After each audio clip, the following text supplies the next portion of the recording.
ఓం శ్రీ గురుభ్యో నమ. హరి ఓం. ఓం నమ శివాయ నమ. ఓం నమో నారాయణాయ నమ. ఓం శ్రీ మాత్రే నమ.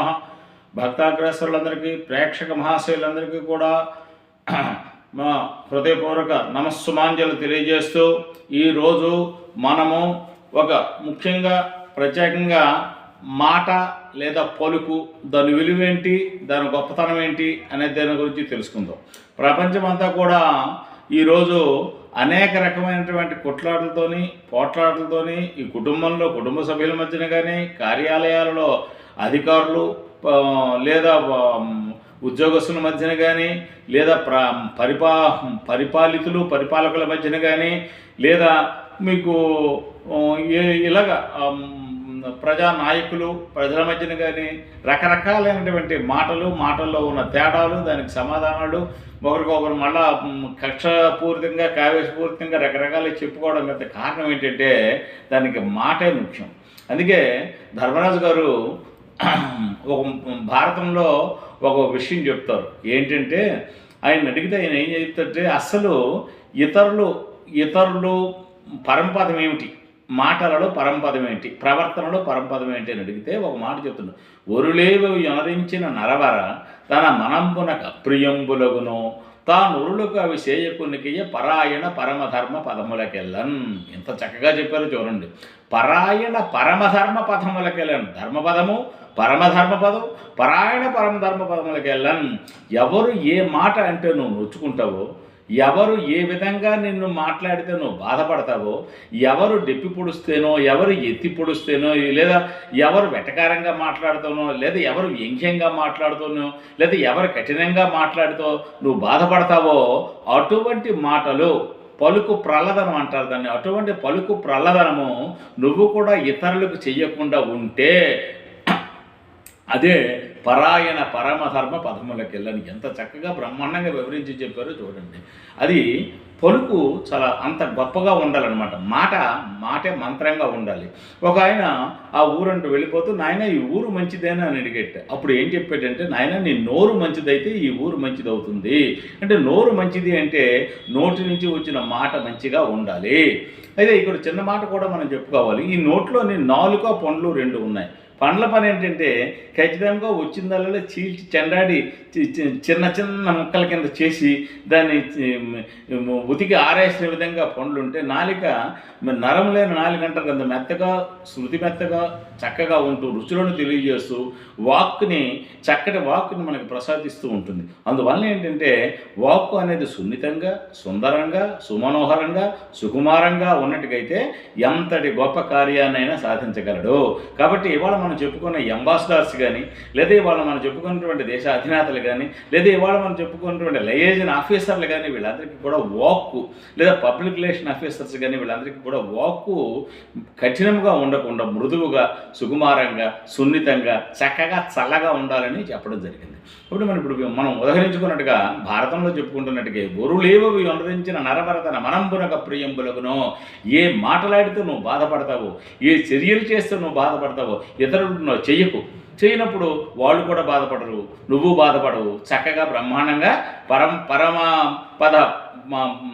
పరాయణ పరమధర్మ పదం అవుతుంది.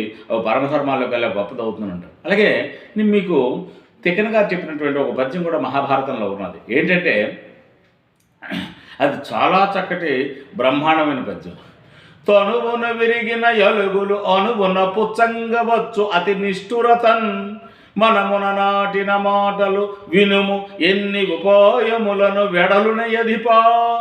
తనువున విరిగిన ఎలుగులు అనువున పుచ్చంగవచ్చు అతి నిష్ఠురతన్, మనమున నాటిన మాటలు వినుము మరి ఎన్ని ఉపాయములను వెడలునయధిపా. ఎంత చక్కటి పద్యము మాట గురించి, పలుకు గురించి ఆయన చెప్పేందుకు చూడండి. తనువున విరిగిన అలుగులు అంటే బాణాలు. మనకి ఇవాళ శరీరంలో గుచ్చుకున్నటువంటి భయంకరమైనటువంటి సూది ఉన్నటువంటి కోలలాంటి బాణాలు దిగిపోయినా సరే చాలా జాగ్రత్తగా వాటిని తీసి ఆ గాయాన్ని మాన్పించవచ్చుట. అలాగే ఇవాళ మనం చూస్తున్నాము, ఎవరు పెడితే వాళ్ళు ఈ తుపాకీలు వాడుతూ 3 గుళ్ళు 4 గుళ్ళు 5 గుళ్ళు శరీరానికి వెళ్ళిపోతే, జబ్బల్లోకి వెళ్ళిపోతే, కడుపులోకి వెళ్ళిపోతే, లేదా ఈ కాళ్ళలోకి వెళ్ళిపోతే వాటిని తీసి చక్కగా ఆపరేషన్ చేసి వాళ్ళని బతికించడం కూడా జరుగుతున్నది. కాబట్టి తనువున విరిగిన ఎలుకలు, శరీరంలో ఏమైనా సూది అయినా సూటి అయిన బాణాలు కానీ గుచ్చుకుంటే అణువున పుచ్చంగా వచ్చు, చాలా జాగ్రత్తగా చాకచక్యంగా వాటిని బయటికి తీసేయచ్చుట. కానీ మనమున నాటిన మాటలు కాఠిన్యమైనటువంటి దుష్ట ప్రభావాన్ని చూపినటువంటి, మనస్సును విరిచేసినటువంటి, మనస్సును బాధపెట్టినటువంటి, అసలు తలెత్తుకు ఆ మాట తలుచుకుంటే ప్రతి నిమిషం కూడా కుమిలి దుఃఖించినటువంటి, ఏడ్చినటువంటి, బాధపడినటువంటి మాటలు ఏవైతే ఉన్నాయో ఆ మాటలని ఎప్పుడు కూడా ఎన్ని ఉపాయములతో కానీ, ఎన్ని ఓదార్పులతో కానీ, ఎంత సంయమనంతో కానీ, ఎంత సంగమంతో కానీ, లేదా ఎన్ని సత్సంగమాల ద్వారా కానీ ఏ విధంగా ప్రయత్నించినప్పటికీ మనస్సులోంచి తీయలేము సుమా. మరీ గుర్తు వచ్చి బాధ పెడుతూ ఆ మనస్సుని బాధ పెట్టడమే కాకుండా ఆ మనిషిలోని ఒక నిస్తారాన్ని, నిస్తేజాన్ని నింపడమే కాకుండా ఆ మనిషిలోని ఒక రకమైనటువంటి కసి, కక్ష,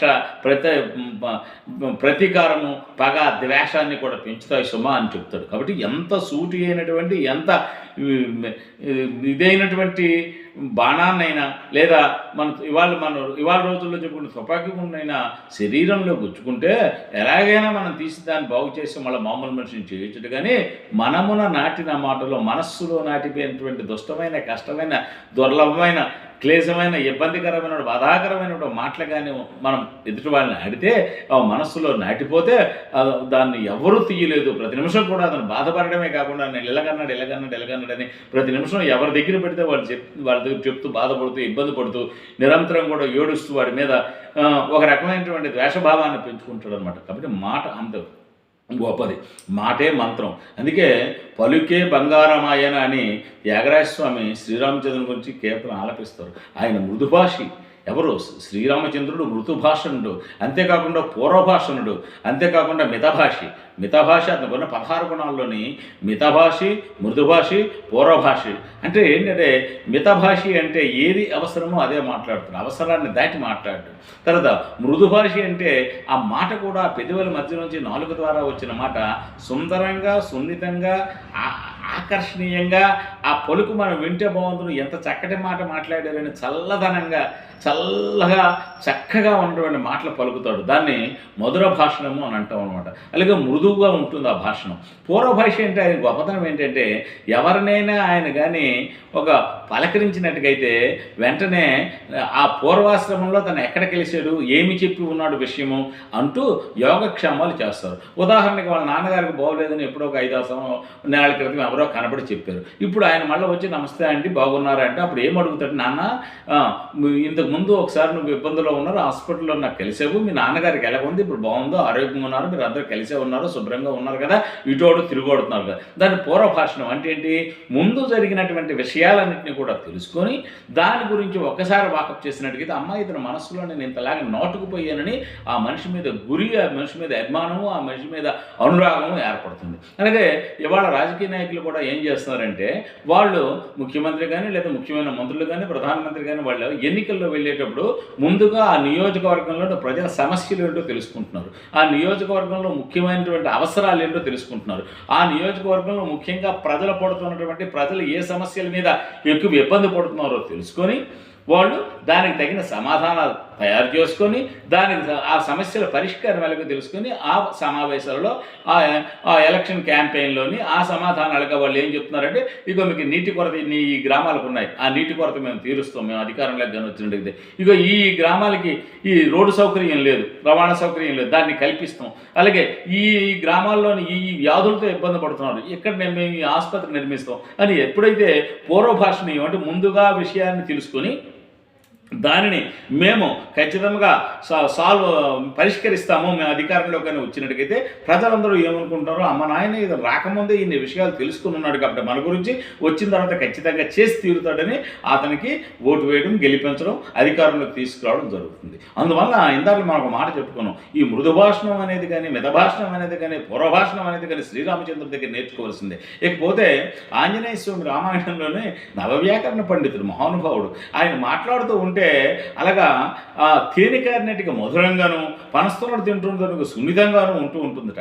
మరి అతను ఈ రామచంద్రులు ఇద్దరు కూడా ఈ ఒకరి వెనకాతల సీతాన్వేషణలోనే కంట నీరు పెడుతూ రామచంద్రుడును ఎక్కడైనా చుట్టుపక్కల ఉన్నదేమో అని లక్ష్మణస్వామి వెతుకుతూ ఉండగా కిష్కింద పర్వతం మీద ఈ సుగ్రీవుడితో సహా ఈ నలుగురు మంత్రులు, ఆంజనేయ స్వామితో సహా నలుగురు మంత్రులు, సుగ్రీవుడు అక్కడ ఉంటుండగా ఎవరో ఇద్దరు వస్తున్నారు, వాళ్ళు వాలికి అని పంపించారేమో, అసలు వాళ్ళు ఎవరిలో తెలుసుకో, వాళ్ళు కానీ ఇక్కడ మనకి వాలి పంపించినటువంటి వాళ్ళు కానీ అయినట్టుకైతే మనం ఎక్కడో దాక్కొనవలసో, పారిపోవలసో, లేదా యుద్ధానికి సిద్ధపడవలసి ఉంటుందంటే మీకు ఎందుకు నేను కనుక్కొని వస్తానని బ్రాహ్మణ వేషంలో ఆంజనేయ స్వామి వాళ్ళిద్దరి దగ్గరికి వెళ్తారు.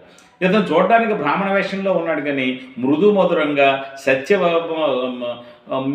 సద్గుణ సంపన్నంగాను, అంతేకాకుండా తేనెలొలికే పలుకులు పలుకుతూ ఆయన సత్వగుణ సంపన్నంగా, వినయపూర్వకంగా, నమ్రతగా, మీకు సంస్కృత శబ్దాలు పలికినటువంటి, వ్యాకరణ శబ్దాలు పలికిన ఛందోబద్ధమైనటువంటి మాటలు నోటింట మాట్లాడుతూ ఉంటే ఒక 2-3-4 నిమిషములు మాట్లాడిన తర్వాత, నాయన నువ్వు వేషములో ఉన్నటువంటి రూపం ఉన్నవాడు అయితే మాత్రమే కాదు, నువ్వు నవవ్యాకరణ పండితుడు అయి ఉండాలి, సమస్త వేదాంగాలు నీకు తెలిసిన వాడు ఉండాలి, ఇంత వినయంగా, ఇంత నమ్రతగా ఎవరి వేద సంపన్నుడును వేదాధ్యాయాన్ని చేసిన వాళ్ళే ఉంటారు సుమా, నువ్వు అసలు ఎవరివి ఏమిటో చెప్పు నాయనా అని అడుగుతారు. అంటే ఆంజనేయ స్వామి ఒక చక్కటి బ్రహ్మాండమైనటువంటి రాయభారి.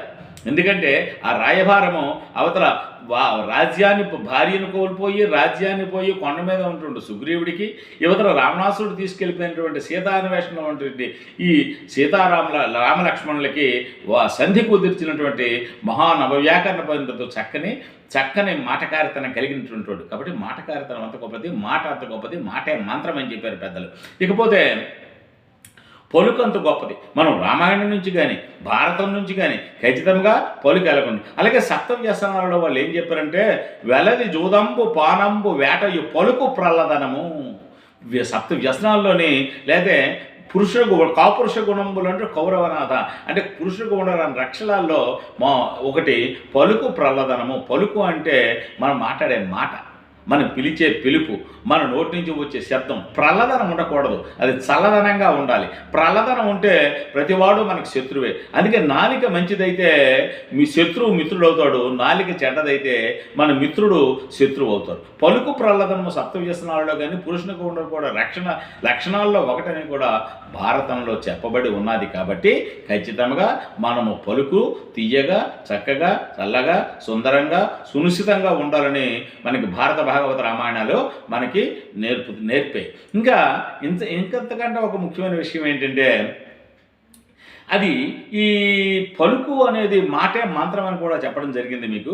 మనము ఉచ్చరించినటువంటి భాష కూడా ఎంత గొప్పదైతే, మనం ఉచ్చరించిన మాట కూడా ఎంత గొప్పదైతే, మన మాటను బట్టి మన మనస్సులో ఉన్నటువంటి ఆలోచన కానీ, మన మనస్సులో ఉన్నటువంటి చేయబోయే కార్యం కానీ, ఎదుటివాడికి మన క్రమశిక్షణ కానీ, వినయ విధేయతలు కానీ, మన భవిష్యత్తు కానీ ఎదుటివాడికి గోచరించి ఖచ్చితంగా మనకు తగినటువంటి అవకాశాన్ని కల్పించడానికి ఉంటుంది. అందుకే ఇంటర్వ్యూ ఇవాళ ఏ ఐఏఎస్ దగ్గర నుంచి, ఐపీఎస్ దగ్గర నుంచి, ఏ పరీక్షలు, గ్రూప్ 1 దగ్గర నుంచి ఏ పరీక్షలకైనా ముందు రిటన్ టెస్ట్ పాస్ అయిన తర్వాత, ప్రిలిమ్స్ అయిన తర్వాత రిటన్ టెస్ట్ పాస్ అయిన తర్వాత ఓరల్కి ఇంటర్వ్యూకి పిలుస్తారు. ఇంటర్ అంటే లోపల, అంతర్గత, వ్యూ అంటే చూడడం. వీడు పై రాతపూర్వకంగా లేదా బుద్ధిపూర్వకంగా వీడికి సబ్జెక్ట్ అంతా ఉన్నది కానీ వీడు ఒక ఉద్యోగంలో కానీ పెట్టినట్టుకైతే, లేదా ఒక రాచరిక కార్యక్రమంలో నియమించినట్టుకైతే, లేదా ఒక ఆచార్య పీఠమఠాల్లో కానీ నియమించినట్టుకైతే అసలు ఏమిటి వీడి పరిస్థితి ఎలా ఉంటుందని తెలుసుకోవడానికి వీలుగా ఇంటర్వ్యూ పెడతారు.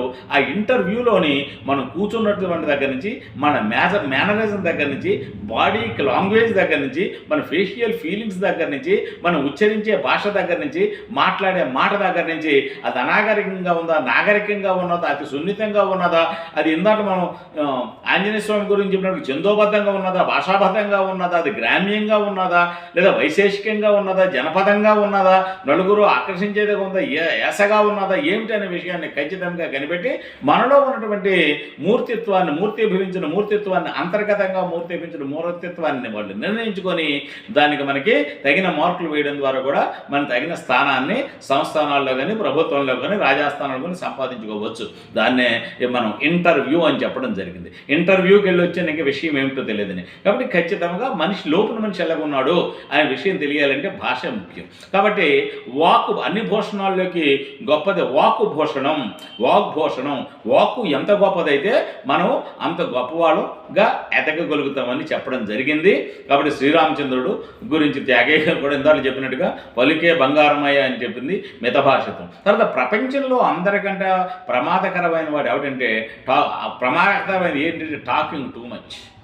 అతిగా మాట్లాడేవాడు, అతిగా వాగేవాడు నిరంతరము కూడా అందరి చేత అసహించుకోబడమే కాకుండా తన ప్రమాదాల్లో కూడా పడతాడని చెప్పడం జరిగింది. అయితే ఇంక ఈ విషయాలు మనం చెప్పుకుంటూ ఇంకొక మాట కూడా మనం చెప్పుకుందాం. మాటే మంత్రమని, అలాగే మాటే చాలా గొప్పదని, మాట్లాడడంలో ఎదుటి వాళ్ళని ఆకర్షించగలవని, మాట్లాడడం ద్వారా సూదంటురాయిలాగా అందరినీ ఆకట్టుకోగలవని, ఆ మాటలు ఎదుటి వాళ్ళు గుండెల్లోగా ఉన్నట్టుగైతే నిరంతరం మనం తలుచుకోవడమే కాకుండా మనకు కావలసినవన్నీ వాళ్ళు ఏర్పాటు చేయగలరని, మన మాట ద్వారా వాడి సత్వగుణ సంపన్నుడో, రజోగుణ సంపన్నుడో, తమోగుణ సంపన్నుడో, కార్యసాధకుడు అవునా కాదా, వాళ్ళ పగాద్వేషాలు ఏ విధంగా ఉన్నాయి, ఇవన్నీ కూడా చెప్పడానికి ఆ మాట, ఆ శబ్దం తాలూకు గొప్పతనం అంతగా ఉంటుంది. అయితే పల్లెటూరులోని ఒక సామెత ఉన్నది. అంటే అది తప్పు ఒప్పు అయినప్పటికీ కూడా వాళ్ళు ఏమంటారు అంటే, నాయన చక్కగా మాట్లాడు, ఎదుటి వాళ్ళని మాత్రం ఆకర్షించినట్టుగా మాట్లాడు, అర్థం ఒకటే అయినప్పటికీ కూడా నువ్వు మాట్లాడి ఉచ్చరించే విధానాన్ని బట్టి, నువ్వు అడిగే విధానాన్ని, మాటలో అడిగే విధానాన్ని బట్టి నీ గౌరవ మర్యాదలు చేకూరుతాయి సుమా అని అంటారు. ఉదాహరణ చూసుకుందాం. ఒక ఇంటికి ఒక పని మీద వెళ్ళాం. ఆ ఇంటి యజమాని మనకు కావాలి. ఆ కుర్రవాడు మనకు కనబడ్డాడు. నాయన మీ నాన్నగారు ఎక్కడికి వెళ్ళారు, మీ నాన్నగారితో పని మీద వచ్చింది, మీ నాన్నగారు ఎక్కడికి వెళ్ళారని అడిగి అతను రండి కూర్చోండి, మీరు ఎవరు, ఎందుకు వచ్చారు, అసలు మా నాన్నగారు పలానా పని మీద వెళ్ళారండి, వచ్చిన తర్వాత చెప్తాము, లేదా వచ్చే వరకు ఉండండి అని చెప్తారు. అలా కాకుండా వెళ్ళి అక్కడికి వెళ్ళి, నాయన ఏ బాబు మీ అమ్మ మొగుడు ఎక్కడికి వెళ్ళారు అని అడిగితే, అక్కడ అమ్మ మొగుడు అనేవాడు కూడా నాన్న అయినప్పటికీ, అమ్మ మొగుడు కూడా తండ్రి అయినప్పటికీ, ఎప్పుడైతే అమ్మ మొగుడు అనేటువంటి ఒక దురహంకారమైనటువంటి దుశ్శబ్దాన్ని మనం ప్రయోగించామో, ఆ మాటను మనం ప్రయోగించామో, ఎవడో వీడు మా అమ్మ మొగుడు అని అంత తప్పుడు మాటలతో అడుగుతున్నాడు, ఎవడో వీడు ఎక్కడి నుంచి వచ్చో, ఏం తగలాలా ఏంటా మాటలు, ఎక్కడి నుంచి వెళ్తామని వాళ్ళు పడేయాలి అంటాడు. అంటే అక్కడ ఏం జరిగింది, అర్థము ఒకటైనప్పుడు శబ్దం విభేదించింది. అక్కడ దుశ్శబ్దం రావడం ద్వారా అక్కడ అవమానం పాలవడం వలసి వచ్చింది. కాబట్టి మాట అంత గొప్పగా ఉండాలి. మాట ఎప్పుడూ కూడా ఎలాగుండాలంటే సత్యమైందిగా ఉండాలి. మాట కూడా వర్ధిల్లేటట్టుగా ఉండాలి. ఆ పలుకు కూడా, ఆ మాట కూడా చక్కగా, వినసొంపుగా, అర్థవంతంగా, ఎదుటి వాళ్ళకి అర్థమయ్యే రీతిలో చెప్పగలిగి ఉండాలన్నమాట. అందువలన దానికి ఒక మహాకర్షయుడు ఈ విధంగా చెప్పాడు, మాట ఎంత గొప్పదని. మాటల వలన మన్నన చేసి భూపతులు ధనంబులెత్తరు, మాటల వలన మన్నన చేసి కామినులు మనంబులెత్తరు, మాటల వలన మన్నన చేసి దేవతలు వరంబులెత్తురు, మాటలు నేరకున్న అవమానము న్యూనము ప్రాణహానియన్. మాటల వలన మన్నం చేసి భూపతులు ధనంబులెత్తురు. రాజులు మనం చక్కగా మాట్లాడడం గలగని చెప్పి, విద్యాబుద్ధులు మాటల వలన చెప్పి వాళ్ళని మన్నించి వాళ్ళు ఎదురువన్నీ మన సమాధానం చెప్పగలిగి, వాళ్ళకి మనము వాళ్ళకి కావాల్సినటువంటి విషయాలన్నింటినీ కూడా చెప్పగలమైనటువంటి వాళ్ళకి ఇది కానీ కాన్ఫిడెన్స్ కానీ కలిగినట్టుగైతే ఖచ్చితంగా వాళ్ళకి మనకి ఏంటంటే ధనంబులిత్తురు. అలాగే తెనాలి రామకృష్ణ కానీ, పెద్దన సైడ్ కానీ, అష్టదిగ్గజాలు వాళ్ళందరూ అగ్రహారాలు శ్రీనాథుడు సహా పొందగలిగారు. ఆ మాట తాలూకు గొప్పతనం, మాట తాలూకు సౌందర్యం, ఆ మాటను కవిత్వంలో పెట్టి మాటల చేత మన్నలు చేసి దేవతలు వరంబులిత్తురు. ఇవాళ తెల్లవారుసరి మనం చేస్తున్నటువంటి పూజల్లోని అష్టకాలు, దండకాలు, స్తోత్రాలు, సహస్రనామ పారాయణులు ఇవన్నీ కూడా మాటలే, మంత్రాలే. ఆ మాటే మంత్రమైంది. ఆ మంత్రం ద్వారా భగవంతుడిని మనం వశపరుచుకోవడానికి, భగవంతుడు సాక్షాత్కారం పొందడానికి ఆ మాటను మంత్ర రూపంలో మనం చెప్పుకుంటాం. కాబట్టి మాటే మంత్రము. మాటల వలన మనన చేసి దేవతలు వరంబొలిత్తురు. అలాగే మాటల వలన మనన చేసి కామినులు మనంబొలిత్తురు. కాబట్టి మాట ఎంత గొప్పదైనట్టుకైతే కామినులు అంటే వాళ్ళు ఒక రకమైనటువంటి ఆకర్షణ కలిగినటువంటి స్త్రీలు, అలాగే ఆకర్షణ కలిగి సర్వకళలు పొందిన వాళ్ళు ఎవరైతే ఉన్నారో వాళ్ళని ఇంకా ప్రజ్వరలు చేయగలిగిన వాళ్ళు ఎవరు ఉన్నారో వాళ్ళు కూడా ఆకర్షితులై వాళ్ళ మనసులు ఇచ్చి మనకి ఏ కార్యక్రమం కావాలంటే, ఏ కార్యం కావాలంటే దాన్ని ఖచ్చితంగా మనకి సాఫల్యం చేయగలుగుతారు. అయితే ఈ మాట మంత్రంగా పనిచేస్తూ, ఈ మాట మన జీవిత పరమావధి, ఈ మాట అనేది పలుకు ప్రహ్లాదనం లేకుండా, ఈ మాట సత్యంగా, చల్లగా, చక్కగా, సుకుమారంగా, సుందరంగా, సున్నితంగా ఎదుటి వాళ్ళని ఆకర్షించే విధంగా ఉండాలి. అటువంటి మాటలు నేరకున్నా, అటువంటి మాటలు కానీ మనం మాట్లాడకపోయినా, మాట్లాడకుండా దుశ్శబ్దాలు కానీ పలికినట్టుగా అయితే అవమానము. మొట్టమొదటిగా ఇందాట్లో మనం చెప్పుకున్నట్టుగా మొట్టమొదటి దశ అవమానం. ఇంకా మనకు మాటలు మితిమీరి చెడ్డగా మాట్లాడితే న్యూనము, అంటే నలుగురిలోని తలెత్తుకొని తిరగలేకుండా, నలుగురిలోని మనం వెళ్ళలేనటువంటి పరిస్థితి ఏర్పడుతుంది. ప్రాణము కూడా పోతుందంట. అందువలన మాట చాలా జాగ్రత్తగా మాట్లాడగలగాలి. చక్కటి మాట భాషణం చేయాలి. మామూలుగా ఉన్నటువంటి చెడు మాటలు మాట్లాడకూడదు. అంతేకాకుండా మనము మాట్లాడినప్పుడు కూడా పూర్వపరాలు ఆలోచించి మాట్లాడాలి. మనం ఆడిన మాటలు ఎదుటివాడిని ఆనందింపజేయాలి తప్ప ఎదుటివాడిని ప్రతీకారము, కక్ష, ఆవేశము, పగ పూని మన మీదకు వచ్చే విధంగా మనం మాట్లాడకూడదని చెప్పాం. అందుకే గురువు గారు పిల్లలు మాట్లాడకుండా దాన్ని మాటలని అంటారు. ఇద్దరు వ్యక్తులు మాట్లాడితే దాన్ని సంభాషణ అంటారు. గురువుగారు కానీ ఏమైనా మనకు చెప్పినట్టుగైతే దాన్ని బోధన అని అంటాము. అలాగే పెద్దలు ఏమైనా ముఖ్యమైన విషయాన్ని కానీ చెప్పినట్టుగైతే దాన్ని ఉపన్యాసం అని అంటాము. అలాగే అవధూతలు కానీ, లేదా సాధు సంపత్తులు కానీ, పీఠాధిపతులు కానీ, మఠాధిపతులు కానీ వాళ్ళు మాట్లాడితే చిన్నజీర స్వామి లాంటి అనుగ్రహ భాషణం అని అంటాం. అనుగ్రహ భాషణం. అలాగే ఇంకా పెద్ద వాళ్ళు ఎవరైనా, బాబాలు ఎవరైనా మాట్లాడినట్టుగైతే దాన్ని దివ్య సందేశం అని అంటాం. ఈ మాటని రకరకాలుగా మనం చెప్పుకుంటాం. అంటే అనుగ్రహ భాషణం కానీ, దివ్య సందేశం కానీ మన మూర్తిత్వాన్ని, మన కర్మేంద్రియ జ్ఞానేంద్రియాలని ప్రేరేపిస్తూ చక్కటి విషయంగా మన బాగా ఇన్స్పైర్ చేస్తూ మాట్లాడుతాం. ఉదాహరణకి బుద్ధ భగవానుడు, అంతకంటే గొప్పవాడు విశ్వజనీయమైనటువంటి స్వామి వివేకానంద, అలాగే సర్వేపల్లి రాధాకృష్ణ గారు వీళ్ళ తాలూకా మాటల తాలూకా గొప్పతనం వల్లే భారతదేశ కీర్తిని ప్రపంచం నలుదేశంలో కూడా ఇనుమడింపు చేశారు. కాబట్టి మరొక్కసారి మనము మన పిల్లలకి ఏ విధంగా మాట్లాడాలి, ఎక్కడ, ఎప్పుడు, ఎవరితో ఎలా మాట్లాడాలి, ఎలా మెలగలగాలి, మాటలు కూడా దుశ్శబ్దాలు ఏంటి, సుశబ్దాలు ఏంటి, మంచి శబ్దాలు ఏంటి, వీలైనంత మటుకు తక్కువగా మాట్లాడాలి, మితభాషణ కలిగి ఉండాలి, వీలైనంత మటుకు మృదు భాషణ కలిగి ఉండాలి, వీలైనంత మట్టుగా మనము అడిగిన దానికే సమాధానం చెబుతూ ఖచ్చితంగా. తర్వాత ఇంకొక చిన్న మాట కూడా ఇక్కడ ఉన్నది. ఎక్కువ మనం మాట్లాడడం వల్ల కూడా మన బుర్రలో, తలకాయలో ఉన్న మేధస్సులో ఉండే జ్ఞాపక శక్తి తగ్గిపోతుంది. ఎంత తక్కువ మాట్లాడితే మనకి అంత జ్ఞాపక శక్తి కూడా పెంపొందించబడుతుందని చెప్పడం జరుగుతున్నది. కాబట్టి మాటని మంత్రంగా వాడుతూ ఆ మంత్రం ద్వారా యువతల అధికారులను కానీ, లేదా పెద్దలను కానీ, తల్లిదండ్రులను కానీ, గురువులను కానీ, మఠపీఠాధిపతులను కానీ, బాబాలను కానీ, అలాగే చివరికి దైవాన్ని కూడా మనం సాక్షాత్కారం చేసుకోవచ్చునని మనకి పురాణాలు, భారత భాగవత రామాయణాలు అన్నీ మనకి సెలవిచ్చాయి. కాబట్టి ఖచ్చితంగా ఆ మాట ద్వారా మన మనుగడను సాధించుకుంటూ ప్రతి సమస్యకి పరిష్కారాన్ని పొందుతూ మనము జీవనం చేయాలని మిమ్మల్ని అందరినీ కోరుతూ స్వస్తి ప్రజాభ్య పరిపాలయాంతా న్యాయేన మార్గేణ మహిమహేష గోబ్రాహ్మణేభ్య సమస్తు నిత్యం లోకా సమస్త సుఖినో భవంతు. స్వస్తి.